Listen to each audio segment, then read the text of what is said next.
Hello and welcome to the Starting Well podcast. Whether you are a new pastor or beginning your ministry in a new church, the goal of this podcast is to help you to start well. I'm your host, Jason Lowe. I serve as a regional consultant with the Kentucky Baptist Convention. I'm a husband and a father, an author and a blogger, and an MLB ballpark chaser. And I'm so glad that you've joined us today.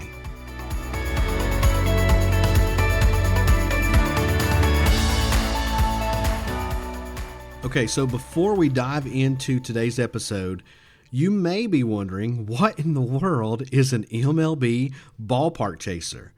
Well, the answer is that I love baseball. I have always loved baseball, and as a child, I loved to play baseball. And so I began my career at the ripe old age of 5 in my T-ball league. As I got a little bit older, I began to play in our little league and did that for 4 years. My last year in that league, I was so excited to be named to the All-Star team. That meant that I got to wear a jersey that on the front was the name of my school, was the name of my league, but more importantly, on the back of that jersey was my name. And I had never had a baseball jersey that had my name on it. And so I was so excited. And if you can't tell, even a little proud, even all these years later. But as I got a little bit older, I began to play in what was called our Babe Ruth League. And so that was for 13, 14, and 15-year-olds. And I even played a little bit of high school baseball. But the Lord gave me a lot of gifts in my life. He blessed me in many ways, but I did not receive the gift of height, so I wasn't very tall, still not. But I also didn't receive the gift of athletic ability. I loved to play, but I just wasn't a great player. And so during my sophomore year, I began my career as a baseball player at the age of 5. It officially ended around age 15 or 16 as a sophomore in high school. But I still love watching baseball, even if I can't play it anymore. And so one of the things that my family and I have done is we have decided to visit and attend a game for all 30 major league teams in all 30 major league ballparks or stadiums, if you'd rather use that term. And so we have a goal of watching a game in each of those ballparks. At the time of this recording, we're a little less than halfway there, but we are looking forward to 2 more ballparks this summer, and we're slowly checking them off of that list. And now you know, if you get nothing else out of this podcast, you now know what an MLB ballpark chaser is. But enough about me. I want to welcome you to this inaugural, this initial, this whatever other adjective you want to use, this first episode of the Starting Well podcast. On this episode, we're going to be talking about one of the biggest mistakes that I've seen new pastors make. And as I share this mistake in just a few moments, I want you to know that I'm including myself in this. Prior to serving as the East Region consultant for the Kentucky Baptist Convention, I have served as an associational leader, but also as a local church pastor. And as a pastor, I certainly made this mistake. Now, let me illustrate this mistake by sharing a fictional story.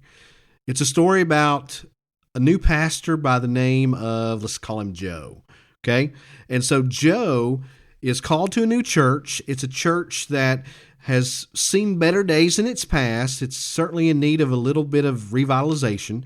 And he's called to this church, and he begins his first week. He hasn't even preached his first sermon officially as the church's pastor. He started on a Monday, and so it's about halfway through the week, and he walks into the sanctuary just to spend some time in prayer. But as he walks in the sanctuary, he notices that the pulpit is located on the platform, but over on the far right side. It's not in the center like he's used to. And he thinks to himself, this is just odd. I've never seen a pulpit over on the far right side. It needs to be in the center. This is what he's telling himself. The Word of God is central to the worship service and to the church, and so the pulpit should be center. And without thinking twice about it, he goes up on the platform and moves the pulpit and puts it right in the center. And then he doesn't think anything else about it. Goes about his week, and that's it in his mind. But then Sunday comes, And before he even begins to preach his first sermon behind that pulpit, he's peppered with questions from different church members, and they're not happy. They're pretty angry. They ask him, hey, who moved that pulpit? Who decided that this was a good idea and we need to put it in the middle? It's always been over there on the right side of the platform. Why in the world did somebody move this pulpit? Who has the authority to do that? So they're angry, and then they find out that it was actually Joe who moved the pulpit. And so they're very upset. And I wish I could tell you that this story ended with everybody getting along, but it didn't. This truly was the beginning of the end for Joe as the pastor of that church. There were several members who just could not get over this, and any other change that he tried to make, they absolutely went ballistic. And so ultimately, Joe was fired before he was able to unpack all of his boxes, simply because he tried to move the pulpit from the far right side to the center. And so as soon as they fired Joe and he left and went on to another ministry elsewhere, they moved that pulpit right back over there on the far right side. Now, fast forward with me a few years, and the church is called a new pastor. Let's call him Larry. And so Larry is the pastor of the church now, and they are celebrating their homecoming service. Okay, in my part of the world, there's a lot of churches that have these, and it's basically a celebration of the anniversary that the church was constituted. And so during this particular year of the homecoming service for this church, Larry felt like it would be good to invite Joe back so that they could kind of reconcile and just spend some time just praising the Lord for all that he is doing in Joe's life and in the life of their church. And so Joe reluctantly does say, all right, I'll come back, and this will be a good day. And so he shows up, he walks into the sanctuary, and he is absolutely shocked to see the pulpit right there in the center of the platform. And he just can't believe it. And so the whole service is going on, and he's thinking to himself, how is this possible? I mean, I got fired over this, and yet there it is right in the middle. After the service was over, Joe and Larry go out to lunch together, and Joe just can't hold it in anymore. He says, Larry, I've got to know, how in the world did you move that pulpit back to the center of the platform without getting fired? And Larry just took a deep breath and had a little bit of a smile on his face and said, brother, I just moved the pulpit 3 inches every week, and nobody noticed. Nobody noticed. So 2 pastors, 2 different approaches to implementing change, and 2 drastically different outcomes. That's a funny story, but it illustrates an unfortunate reality. And actually, it kind of represents one of the most common, but I believe to be disastrous mistakes that a new pastor can make whenever he begins serving in a new church. And so here it is. Here's the mistake. Simply put, many pastors attempt to implement major changes, significant changes, whatever you want to call them, without first building relationships with the church and earning the trust of the congregation. They'll make these changes without building those relationships, and disaster strikes. Now listen, I get it. I understand the tendency of pastors to want to do this. We want to fix things, and sometimes we go into churches that need a lot of things to be fixed. And so I certainly sympathize with that perspective. I understand it because I'm like that. I love to fix things. I love to identify where there's a problem and come up with solutions and fix it. In fact, before I was a pastor many years ago in a previous career, I worked in the performance improvement department of a local hospital. It was literally my job to identify areas in the hospital that weren't working as well as they could and then fix them. In fact, we had a model that we followed as we would do this. It was called the IDPDSA model. And so that stood for you identify and define the problem. What is not going right here? And then you plan what you're going to do about that problem. And then you do that plan, you execute that plan, and then you study to see if you actually made any improvements. Did the change actually help? And then depending upon your study of that change, then you act upon it. So you either move forward with that change or you make another change. And so that's what I did in the hospital for several years. So I certainly understand this tendency to want to fix things. And honestly, as a new pastor, when you go into a church, you will find a lot of things that you'd like to change almost immediately. It's just human nature. You will find all kinds of things that need to change. I mean, just think about the worship service. You probably will go into the church and you identify things in that worship service that you don't like, that you don't think should be the way that it is. Maybe for whatever reason, this church takes and collects the offering at the end of the service after the sermon. And maybe you don't like that. You've always been in a church that collected the offering early on in the service. Or maybe this church collects prayer requests during the Sunday morning service. And maybe that's something that you think is slowing down the service because it could take 5, 10, sometimes even 15 minutes of the service just talking about prayer requests. And you've got guests there and they don't even know any of these people that they're talking about. And so maybe you don't like that and you want to remove the prayer time from the Sunday morning service and leave that for Wednesday night prayer meeting or whenever you have your church's prayer meeting. There's all kinds of things about the worship service that you may see that you want to change. It could be other areas in the church. Maybe you want to add a new ministry that the church is not doing, or maybe you want to stop an ineffective ministry. You want to quit doing a particular ministry or canceling an event that some people in the church absolutely love. It's a lot of work. It costs a lot of money. It doesn't have any evangelistic fruit. Doesn't really seem like it has any fruit whatsoever. And so you want to cancel it, but others in the church love that event. And so there's probably things like that you would want to change. Maybe you look at the Sunday school curriculum and you want to change that, or the small group curriculum, or even your annual vacation Bible school. You want to go with a different vendor for the curriculum for that. And so those are things that you could change. Or you look at your church's constitution and bylaws, and you read through that and you think to yourself, what in the world were they thinking putting this in here? Or why did they not include this particular area? And so maybe you've got some things there that you'd like to change. Or maybe you want to change the schedule up on Sunday nights. Maybe the church is having a worship service and you want to get rid of it and do outreach. Or maybe they're not doing a worship service and you want to start one. And so you want to do something different on Sunday nights. And so all of these are examples of things that you will probably identify pretty quickly as you begin pastoring that church, that you want to change almost immediately. And let's be honest, if you could have your preferences, it would have been changed yesterday. You see, the possibilities are endless. The change itself might be a good change. It may even be a necessary change. It could be a positive change that you would anticipate would have little resistance.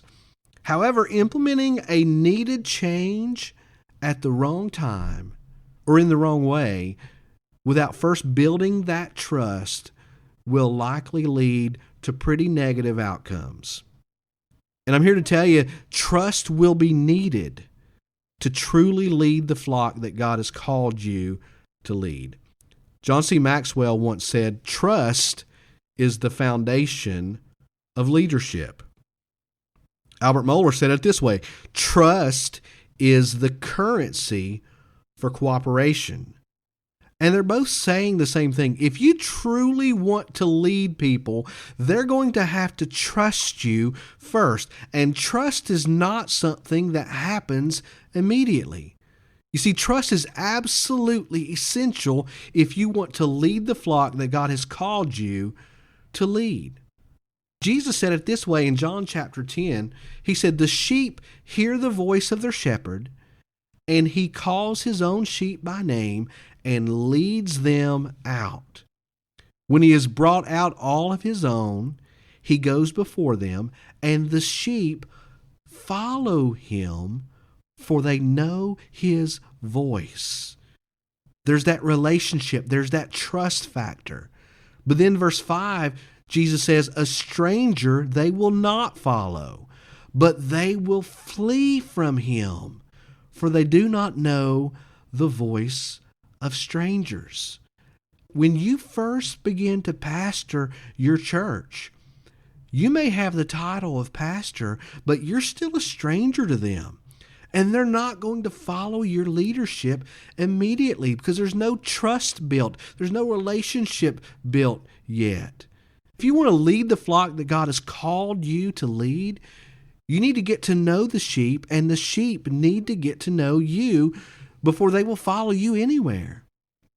And so if you make significant changes and you attempt to lead them somewhere new or to do things in a different way without first building relationships and establishing that trust, brother, I'm here to tell you, they will not follow.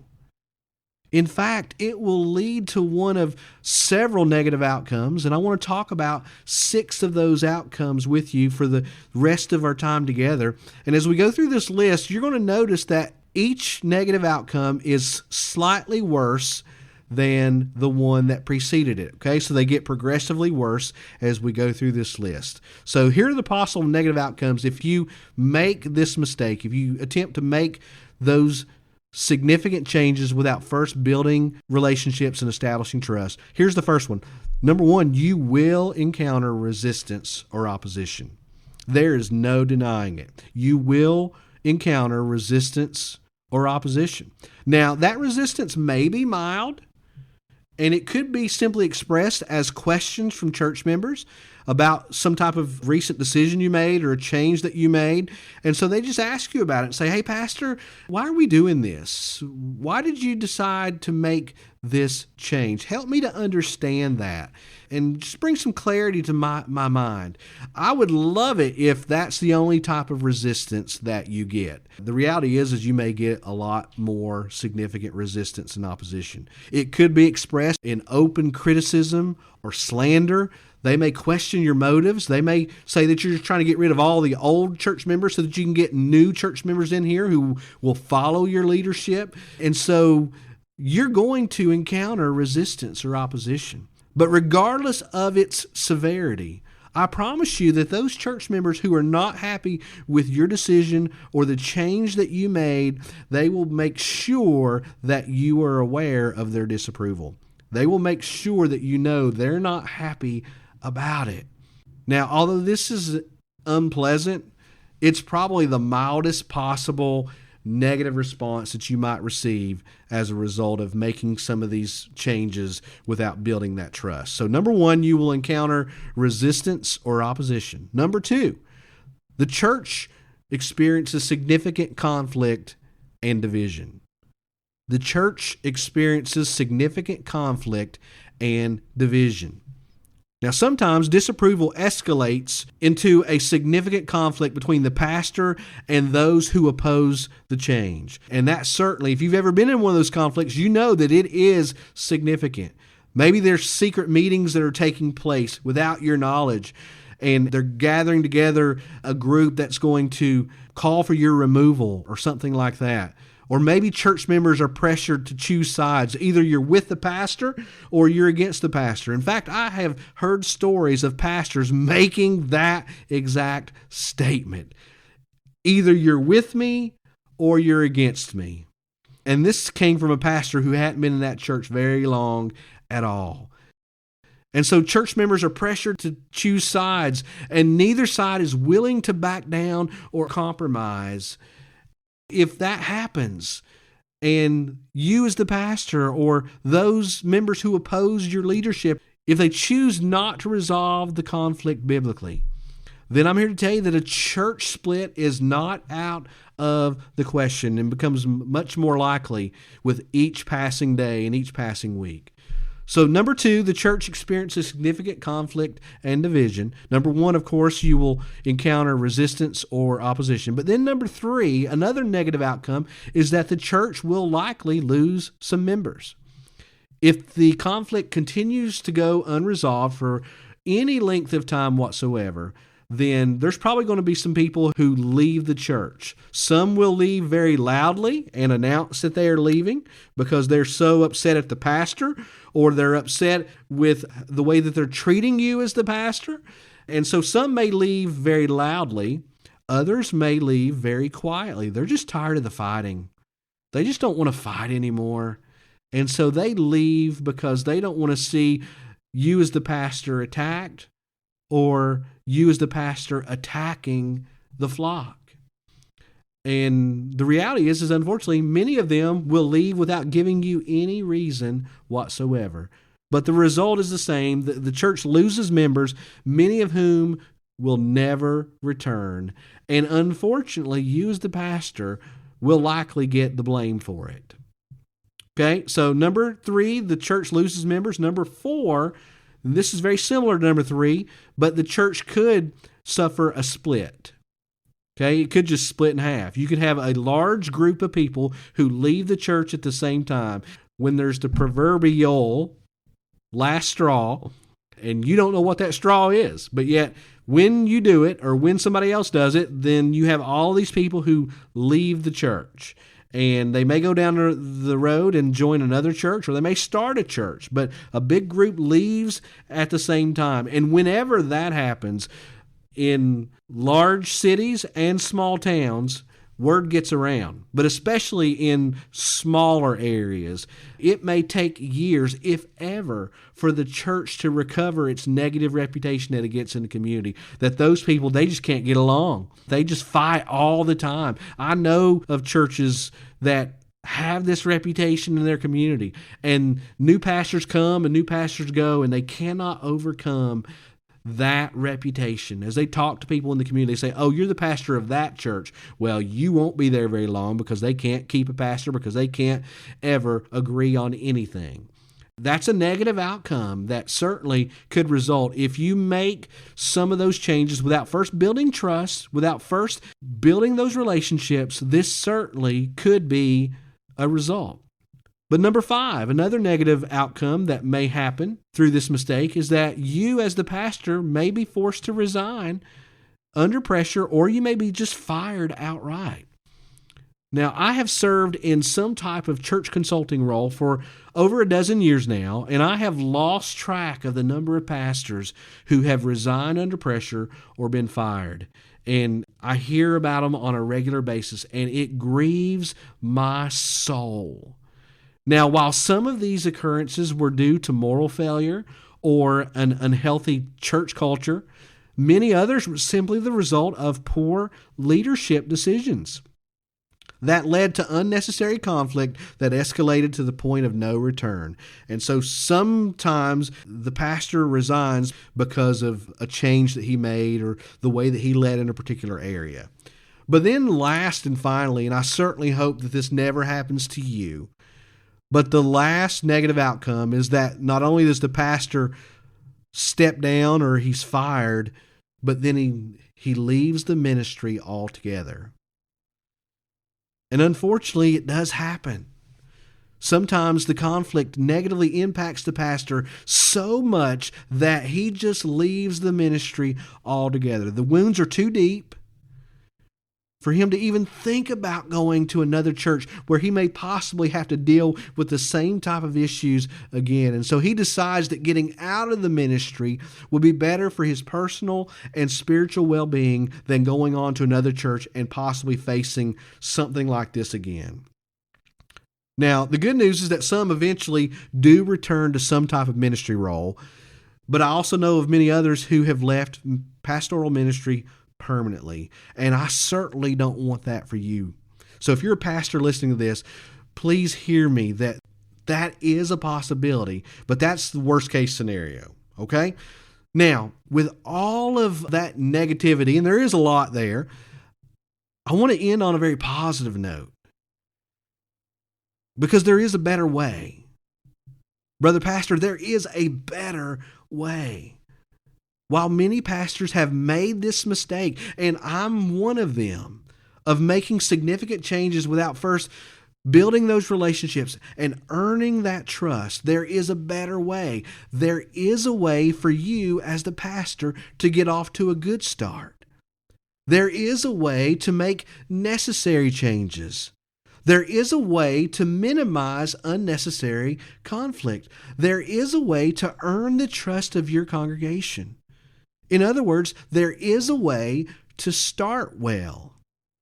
And that's what this podcast is all about.